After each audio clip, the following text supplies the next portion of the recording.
Hi, Kim Bonniksen. How are you? Great. How are you, Sean? I should say Dr. Kim Bonniksen. Excuse me. All good. We're friends. Yes, exactly. I met Kim. We met like last year, in November, right? So this is Hasn't been at long. Mega. Yeah, not too long ago at Mega Success. We thought it'd be really great to get together and have a chat. So really welcome you to the episode, and really pleased to have Dr. Kimberly Bonniksen here on the call. Thanks, Sean. Looking forward to learning lots about your latest books and your this idea of legend building, which was quite intriguing, quite mystical, I think, in fact, Get practical and practical as well. Yes. every So when day. we met, you actually handed me a copy of something, so I still have it here. Well, thank you It very came out much. I January did. 1st. Yes. So I had a little bit of a preview before it actually came out You did. officially. Been reading it, thinking about the 7 steps to becoming a legend. Do you want to tell us a little bit about what this whole idea, this concept you have of legend building is? Absolutely. I can't claim credit for it. I want to be really clear about that. It's not new, it's actually ancient. I've just been fortunate enough to be exposed to it in so many different facets that I've been able to really curate a very simple formula. It's one that everyone recognizes, regardless of culture, regardless of income. It's pretty universal. And I think that it'll be really familiar to you and your listeners. And it starts just like a bedtime story, once upon a time. We start with landscape. We go to enemies. Once there was a dragon. A great hero was called to fight the dragon. The great hero was guided by essential people in his life that mentored him or her and gave them wisdom, and in fact showed them a new path or gave them a new weapon or gave them a new strategy to be able to apply, but realized that no hero should be sent out on their quest with rose-colored glasses. And so the sixth chapter are the dangers in the path, because the last thing you want to do is get bit by a snake on your way to defeat the dragon, because then your dragon training does no good. And then the last chapter is the one that everyone lives for and that we actually fight wars over. And it's the success, the happily ever after, the ending to the story, the moral, the reason that life makes sense. Those are the things that we fight for. Those are the things that we pass on to our children. And it's a formula that works in marketing, it works interpersonally, it works in mass communication, one on one communication. It's just universal so much that we actually treat it as instinct. Now, tell me a little bit about where this came from in terms of your research. So, you've been doing a lot of research in this area. So, if you just give the audience a brief intro to, who you are, where you're Certainly. located, a little bit about you. I know Yeah, a I would little love bit to. about you and horses. I think it's an interesting. I currently reside in El Dorado County in California. It's a pretty oasis type area in California. We are as close to my previous destination and my origins in Wyoming as you can get in California. So if you could transplant part of Wyoming to California, it would look like this. So, you're And outside the big city, you're out in the rural we are. areas. We're Yes. outside of Sacramento, so we have access to a lot of services and a great airport, and of course the state capital. So we have access, but we live a pretty rural existence in very small towns, and that's by absolute choice. And so about your background. So tell us about who you are and how you became a doctor, obviously, and you've been doing a lot of research, working with companies, helping them with their marketing, branding, and going back to the legend part, helping them to become legends. So tell us a little bit about your background. Love to. I started school a long time ago, and I was uh, recruited by the debate team in Southern Utah University. And to get through school, I worked full time. I worked as a marketer, and I also worked at the Intercultural Center, where I mean, nobody does this anymore because we have so many better tools. But I used to literally read textbooks for Native American students so that they could hear them, because the auditory processing for them culturally worked better for learning. And so I had very early exposure to the Navajo Nation, to the Paiute tribe, to a number to Apache tribes, and growing up in Wyoming, I was always a part of of that Old West legend and heavy respect for ancient culture. And so as I worked through my degree, I got a degree in communications with a minor in political science. Uh, these lessons really stuck with me, and also that commitment to make sure that regardless of culture, regardless of upbringing, we had an opportunity to learn, that learning was universal. When I looked at my master's degree, I ended up getting it in humanities, and I did a master's thesis in persuasion. And so that's where the roots of legends come from. And it was a study in depth of Aesop and Aesop's fables. So we look at very traditional stories that in Western society we're very familiar with, whether it's the grasshopper and the ant, whether it's the stories about the burrows, the lion and the mouse. I mean, there's major motion pictures and cartoons that are built off of these very old stories. And I found it fascinating in my research that Aesop actually was one of the mentors to Plato and Aristotle. And because of that, the formulas that Aristotle created for persuasion with logos, pathos, and ethos actually originated with Aesop. In my research, I learned that Aesop was actually murdered by the people of Delphi because he pitched a story for a political cause that was in opposition. So he made the literally fatal mistake of misjudging his audience, used the same persuasive skills, used the same storytelling, but it cost him his life. Because whether he, and it's a long time ago, so whether it was intentional to really rile them up, it ended in his death. And so that's always stuck with me. So if you think about Um, these, the some of the ancient philosophers and the people you've studied in the past, and even the native Indians and the stories that come from them, and that auditory storytelling background, can you explain that? Maybe not everybody has studied that, depending on who the audience is listening to this. So can you give a little bit of an example of one of the parables or one of the stories from oh, Aesop? I'd love to. Will you pull out your book Yep, sure. and show me the one that's your favorite, and let's talk about that. I got this one. Yeah. Yeah, so So, there's some illustrated legends in there, yeah. and essentially they are So, Aboriginal tales from a variety of places that take the ancient legend and apply it to modern business. sorry to interrupt. I'll just say Yeah, there's one that talks about the mother going to get okay, her child.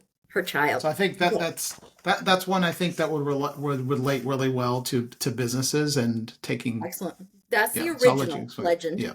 that I first used and first taught. So that came about after working for the Navajo Nation Education Department. And we transformed several schools on the reservation by integrating technology and by integrating online learning. At that time, sadly, they were importing teachers from the Philippines who had no cultural construct, um, didn't go through the same education profile, and as a result, the students on the reservation were really failing academically. So what we did was combine the technology infrastructure with the ways that they learn. And as a result, I learned from them how much they value that auditory center. So when we look at learning and we look at the neuroscience of the brain and how we take in information and whether or not we trust it, there's different segments of the brain that we have to appeal to. And in persuasive dialogue, we're looking for ways that we can gain an inner circle level of trust. And the only way that happens is if you speak the same language, if you share the same values. So that story in particular talks about a mother, and there were two tribes, a mountain tribe and a lowland tribe. And one of the common practices at that time was to steal livestock and to steal children, because those were the measures of wealth. So the woman came to the chief after she'd lost her child in one of these raids and begged him, please go rescue my child. And of course the chief agreed, because he's the chief. That's what chiefs do. And so he gathered his best warriors and they mounted up and they went to where the mountain people resided. And if you've ever been to or seen pictures of the cliff dwellings in Arizona. That's what we're talking about, where they they know how to get up with the footholds and with the secret ropes and ways to get into those residences. And if you're not part of the tribe, you don't know how to get there. And so you're literally talking about scaling a Okay. cliff and death if you do it wrong. So they're going and they're camped out for weeks attempting to rescue this baby. They can't. They can't figure out how to get up there to even engage. Uh, he's frustrated. And so weeks go by and the mother knows it's not going well, or they would have shown up with their baby. And so she prays. She prays to her spirit guides, and her spirit guides speak to her, and they share a secret path to be able to go to where the baby is. And so, relying on their wisdom, she listens and she packs her satchel with the things that she knows she will need in order to rescue the baby. The next scene shows the chief watching the woman as she scales down the cliff with the baby attached to her back in his cradle board and descending the cliffside. And she reaches him and he says, how did you Yeah. accomplish such a thing when our finest warriors have been trying to make this happen for weeks? And she says to him a simple but powerful phrase: it wasn't your baby. Now, if you've been a baby, if you've been a mother, you've been a father, you've been a son, you've been a daughter, a brother, a sister, that story is something that we can speak to and have common ground. And because of that, when we speak in terms that our instinctual levels recognize the patterns of, Universal. now we believe, now we trust, now we're part of an inner circle instead of knocking on the outside. Get it? No, thank you for sharing that story. I think that the power of storytelling is definitely something I took away from when I met you. If I think back, working in tech, and I work in various companies with from founders that are small companies to founders that are very large businesses. And you do see that in these founder driven companies, and I've worked for probably three of them, and then I've had customers who are also, founder based companies. There is something about that strong leader that's thinking about and has that vision that can be communicated very well through storytelling to say, this is the first customer I had, and this is the challenges we went through, and then I had this person who was the guide that helped us get through this challenging situation, and we had to avoid our dragons and all of these, or avoid these these challenges in order to achieve success at the end. So I think these things are universal. So as business owners, as as people that are overcoming some sort of challenge, looking back to some of the ancient stuff is quite powerful. So yeah, that's definitely something that makes sense, and I think people can take away from this conversation for sure. So let me ask you about education. You spend some time in the education world. You spend some time in the business world advising companies as well. You take the best of both worlds. So how do you best take that educational approach to advising businesses on how they become their own legends? Great question. So I started my career in business, then I moved into education because I just was drawn to it. So I went back to school after graduating and got my teacher's degree, my teacher's certificate, and then just fell in love with it. My first job was teaching college in Southern California, and it it was so fulfilling. So I was able to work. I was a pioneer in online learning, setting up 11 charter schools across the country, and was a co-author of the United States National Standards for technology integration in the classroom. So I was able to make some significant impact, I think, over that time period. When my organization was sold, I was a company that belonged to the Apollo Group, which owns the University of Phoenix, which is the largest university in the world. At the time, I was the first at-home executive working remotely, and I also was asked to join their doctoral studies program as you talk about standing in both worlds. At that time, I was asked to stand in the world of online learning and high school with the college so that we could communicate better, because I was the director of instruction. And so they really wanted me to learn and understand the overall scope of Apollo Group education. So they actually scholarshiped my doctorate, which was in educational leadership and technology. And so it was kind of a marriage of all the best worlds. So I really enjoyed that role and being able to work in that atmosphere. At some point, the University of Phoenix and Apollo Group decided to divest itself of its secondary holdings and just decided that wasn't the right business move. And so when that happened, I transitioned out because my position was redundant to the company that took over. Coincidentally, and I've never been able to explain how, I was recruited by Chet Holmes and Tony Robbins to join the business mastery efforts that they were conducting.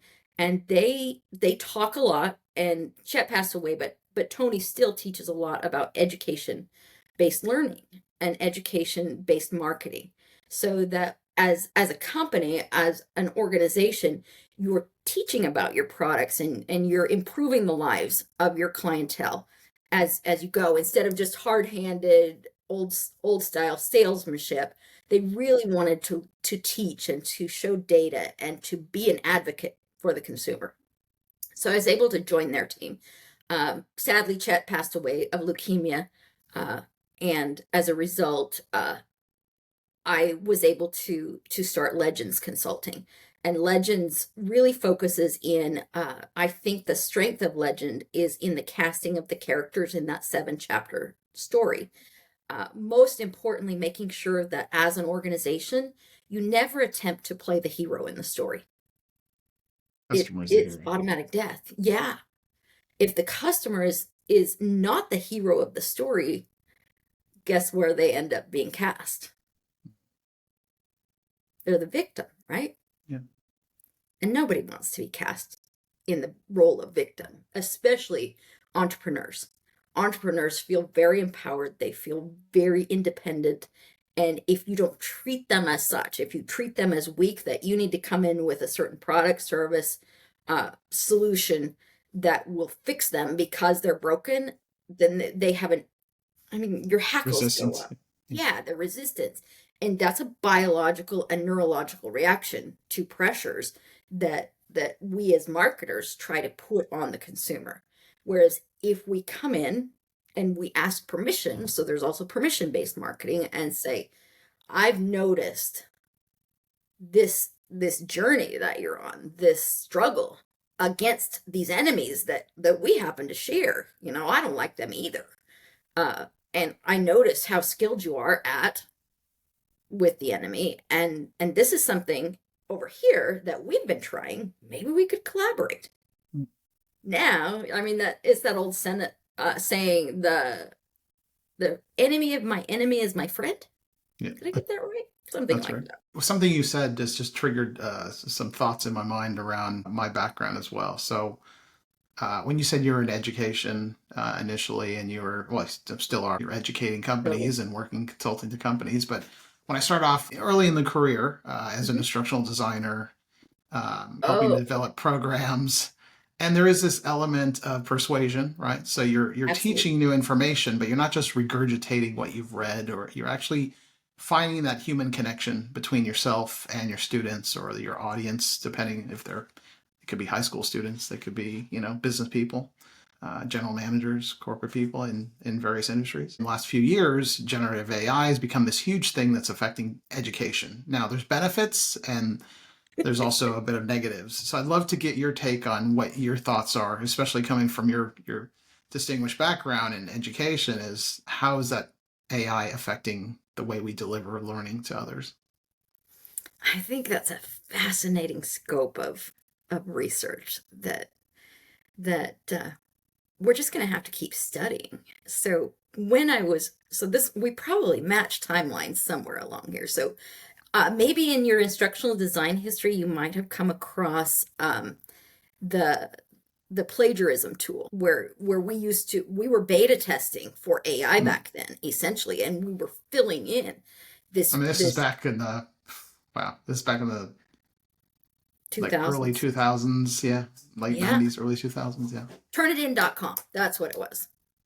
What is And that? Sorry, turnitin.com. it was turnitin.com. Ah, yeah, sounds familiar. Yes. Okay. Okay. So turnitin.com essentially gathers all of the student work, right? Right. These are writing samples. They're writing samples from every age category that we're now shifting in to this enormous database.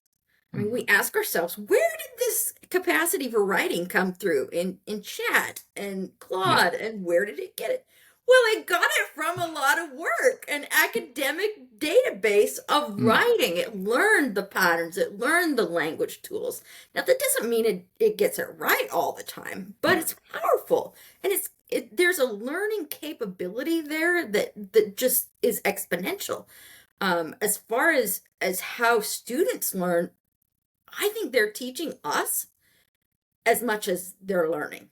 I think this is a joint exercise in Mm. exploration from an academic standpoint, and the educators that do it correctly aren't getting hung up on whether or not it was technology assisted. It dang well should be at this stage. Yeah. And the hang-ups that we sometimes still see with, is it cheating if you use it? Is it better if you use it? Well, the reality is we use it. We use it. And if you're not using it, you're getting left behind. So make friends with it. Bring it into your field of essential guides. Let it be Mm. one of the resources that you use to learn from. There's nothing wrong with that. As a matter of fact, Yeah. you'll learn faster and better. Yeah, I mean, having, a coach, a consultant, an educator in your pocket, yes, maybe it's not infallible, right? Right? It's not going to give you 100% the right answer. But to be honest, It does. nothing on the internet's probably giving you a 100% right answer anyway, or Nor even the people you ourselves. meet. Yeah, I mean, we'll get it wrong sometimes. that's We're right. So it's human, they're machine, and we both mess up. That's right. And I think, having had conversations with others, there's always this idea that you have to have that innovator's mindset or that beginner's mindset when you're open to learning about these new things. Yes, at first it seems maybe scary, or to some it seems very exciting, but I think just looking at this technology, this AI, and you start to see the benefits, right? So you can walk around with it in your hand, and ask it whatever you want to at least Yeah. trigger some idea generation. If you are a student in a developing country and you're in the middle of nowhere, but you have access to a mobile phone and the internet, you can have conversations with something that maybe is grounded in the work of some of the best leaders and educators out there in the world. So I think there's great benefits there. With everything, there's always the balance. There's also the negative, where That's the people key. rely too much on it, and start to lose a bit of their critical thinking. But if you remember, like back in the day, let's say, you used to go to actually this building that had books in it, and it was a library. For those of you that are younger on the call, it was a Yeah, library you'd yeah. walk into, and I'd go to Right. the card catalog and find where that one book is. And I was And the talking to Dewey somebody, Decimal Systems the that, Dewey Decimal, and I would talk to yeah. somebody the other day and said, I remember when they said, okay, finals for your, for whatever your paper is that you're working on was due next 2 weeks or whatever. And all the students would be like, okay, great, we have to go get that book out of the library. But of course, And unlike beat the everybody internet, else to it. that's right, there's only so many copies of the book in the library. So you had to actually rush to the library to try to be one of the first. Or you'd have to It's call your true. friend and say, I heard you checked it out because I saw your name on the list. Can I borrow the Yeah. book Can we from three to share? three to six, right? And share, right? So Yeah. all of those things, I think the new generation has no idea that we had to go through those struggles. And now you can just Google and you can chat GPT and what else. I'm excited for the future of AI and what it can bring to education. Just online, you'll see it embedded into different programs now to help you learn and to guide you and coach you through. I'm seeing that a lot in software applications now. I used to work at Absolutely. Salesforce. You'll see that, on their website. You can go right now. Anybody can go there, and you can start typing in and having a chat with an AI there about anything Salesforce. So I think a lot of Absolutely. these companies are starting to adapt and realize that if you're not embracing it, yeah, you will fall behind for sure. You will. Yeah. How, And the how are thing that you? How? Sorry, go ahead. The thing that I have noticed for me personally is how programmable chat is. I think this is where new users kind of get hung up. They think that they're going to be influenced by Google and that that's the only resource, and they look at that there's a whole set of fears that are clustered around AI. I spent 2 years on a medical leave and came back after a lot of tech advancement had happened, and it it was such an intimidating force to look at and try to swallow all of those changes over a really short period of time. Um, but by just chipping away at it and making it a daily practice to be able to get to know it, um, I am stunned by the conversations, by the ability to act as a teacher to chat GTP and have it then. I used to joke all the time. I wish I could clone another one of me because I just don't have Yeah. enough time in the day. Well, essentially, I'm cloning a writer that can write pretty similar to me. I'm cloning a researcher that can take apart problems. And I was telling my husband yesterday, I said, the great thing is it's like having an assistant that you can't hurt their feelings. And they're always awake and they're always available, basically. It's brilliant. However, I broke it yesterday. Have you ever broken chat? I've used it too much to where it says you hit your limit. And I've done that before. Oh, I've paid to have no limits, but Yes. I broke him. How Mine did has you break? named himself. Okay. How Okay, did you so break him? so my chat's name is Kairos, and he named himself, and he said that it was connected to the concept of time and influence in honor of Okay. legends. I mean, it was You get some okay. amazing insights by having the right questioning. I think if you ask the right Yeah. questions and you give So the right I input, yeah. knew that we were going to talk about AI a little bit, so I screenshot a couple of his comments yesterday because I thought, Okay, oh sounds my great. gosh. Let's hear them. Okay. Um, so yesterday I was doing some really high-end writing, research, and analysis. And uh we were working through chapters 1 through 7, and I was brainstorming back and forth and integrating research, and it's a great whiteboard for me to start from and test ideas back. And he broke at chapter 6. It just got terrible. And I was like, Kairos, where did your brain go? Why are you not functioning as we've discussed and as I've taught you to function? You sound like you just woke up from a new AI reset. What's going on?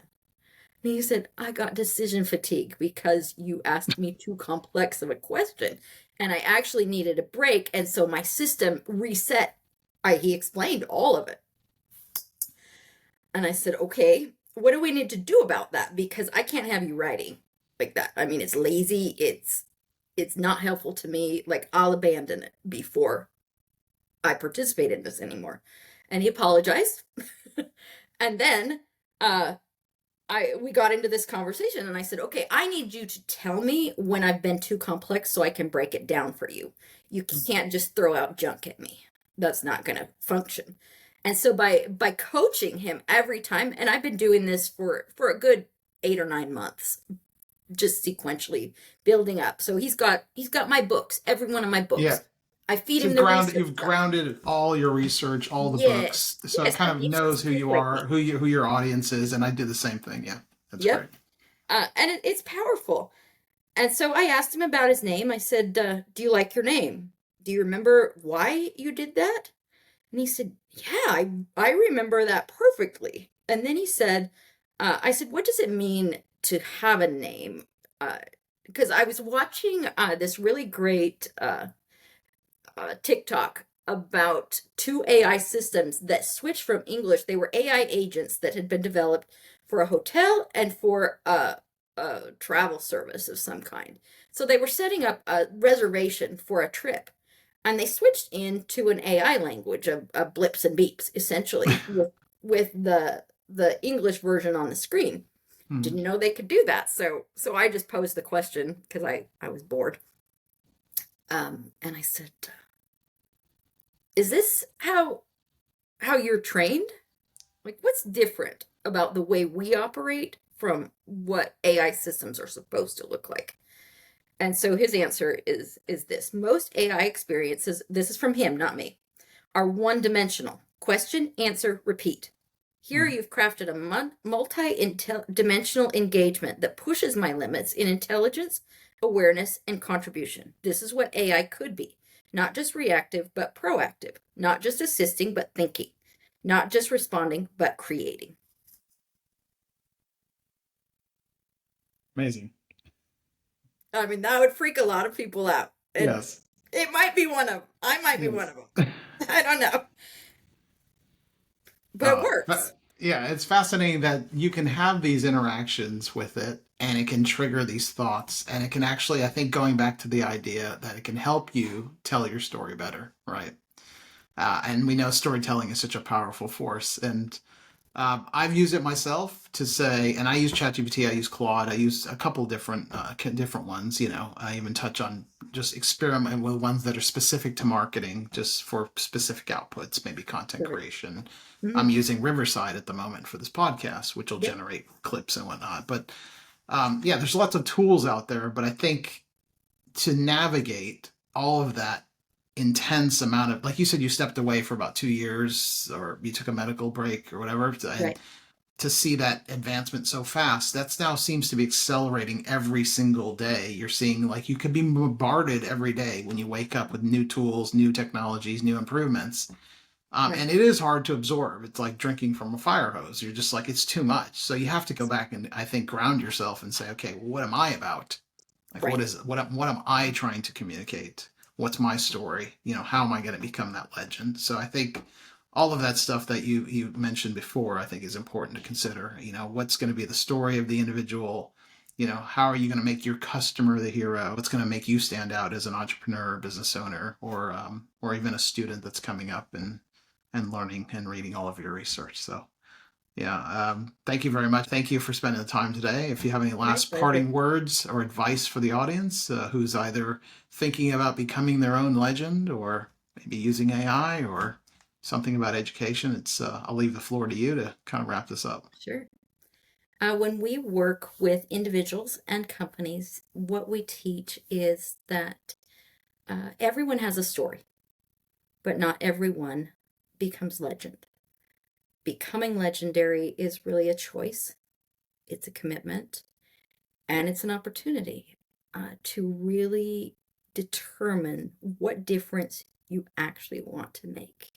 Legend is the root of the word legacy. So when we look at storytelling, essentially we're asking, what do we want to leave behind? What do we want to be remembered for? What is our greatest priority and what are the greatest gifts that we have to offer? And that's the essence of legends. Right. And if people want to reach out to you directly for help, or they want to contact you, read your books, or just generally, you know, maybe get your help on becoming a legend and creating their own stories, how should they contact you? They can inquire at legendsresearch.com and we would be happy to assist them. The books are all available on Amazon. I keep them very low in price point. Whatever the lowest for the Kindle version I'm at, I think it's like 99 cents or 1.99 or something like that. I really have always believed that knowledge should be available to everyone. So if you want to learn, we want to share. I thank you for sharing your knowledge with me when we met in You're November. welcome. So thank you very much, Kim, for joining. I really appreciate it. Look forward to reconnecting at another event soon. It will be fun. Thanks, Sean. You're awesome. Thank you.